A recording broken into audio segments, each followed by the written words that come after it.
I'm just gonna I think you could see it. I'm gonna let that pass. When the Giants signed Willy Adames to a 7-year, $182 million contract, the rest of the infield kind of fell into place as a result of the move. You obviously have Adames becoming the team's full-time shortstop.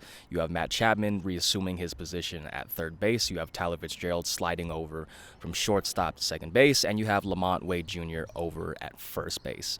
And today provided us with our first opportunity to see the entirety of that infield playing in a single game at the same time. Of course, Tyler Fitzgerald, who had been dealing with a lower back injury, hadn't had that opportunity, but today, after kind of ramping up activities over the last couple days, we finally had the opportunity to see him in a game, which means we had an opportunity to see all of them in a game at the same time. And one of the plays that really stuck out from today's game happened in the fourth inning. Kyle Harrison gives up a leadoff double to start the fourth inning. I can't remember what the man's name was, but I know that his first name was actually Brewer, a guy named Brewer playing for the Milwaukee Brewers. But anyhow, runner on second, no outs. The next batter hits a grounder right at Willy Adames. The easy play would have been to go to first base, but with the runner, again, first name Brewer, immediately breaking for third base on contact, Adames says, I'm not going to first base, I'm going to third base. He throws it over to Matt Chapman, who was anticipating that play. Chapman fields the ball. The Brewer named Brewer tries to run back to second base, recognizing the error of his ways. Chapman tracks him down, and now the Giants have one out with a runner on first instead of one out with a runner on third. And it was just a very small slice of what this potential infield could do, but it did show off the fundamentals, the instincts that a pairing like Adames and Chapman do bring to the table. And while that was something that was kind of subtle, while that was a more fundamental exhibition of what these guys can do, this offense as a whole really showed off some of the potential pop that it has up and down the lineup. Chapman hit his first home run of the spring, one that went kind of halfway up the berm area right there off Freddie Peralta. And then on the very next pitch, Wilmer Flores, who will be getting the majority of reps at designated hitter, hits a home run as well. It didn't have as much arc on it. It was more of a low-line driver, but made it over the fence regardless.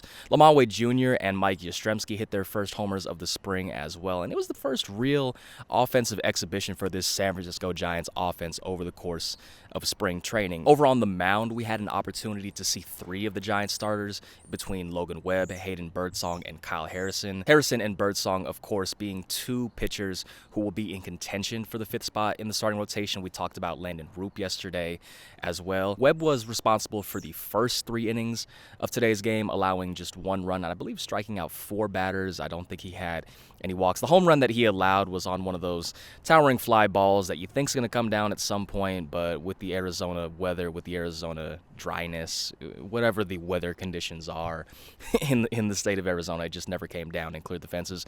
But Birdsong and Harrison had pretty identical stat lines. I want to say it was 2 innings pitched apiece, 2 hits, no runs, no earned runs, no walks, and 3 strikeouts, although Harrison's was the more sharper of the 2 because in the latter of Birdsong's inning, he had to navigate some traffic. I believe he hit Mark Canha as well, was able to avoid the head area, but plunked him regardless, which if you're going to hit anybody on the Brewers or just hit anybody in baseball, it kind of makes sense to do it to Canha because that's kind of his thing. I think he owes the A's franchise record in hit by pitches, if I'm not mistaken. But one of the big talking points, of course, with Harrison's outing in particular is going to be the velocity. And for those of you who are curious, he was sitting in the 91, 92 range, occasionally top 93 a couple of times.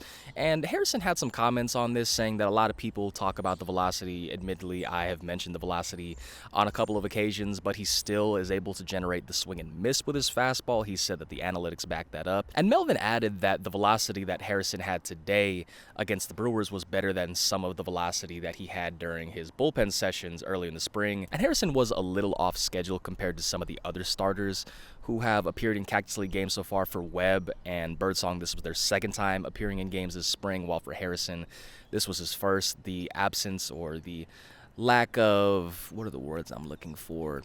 The reason he started today opposed to last week being due primarily to sickness, and that kind of sets some things back with him, which if he's sick, it's going to affect velocity, X, Y, and Z. Harrison's velocity is kind of in that tricky area of you don't want to put too much stock into it during spring training, but you can't completely disregard it as well, considering that was what's made him such effective when he made his Major League debut in 2023. As far as injury updates go, Elliot Ramos, who's dealing with a right oblique injury, is throwing out to 120 feet.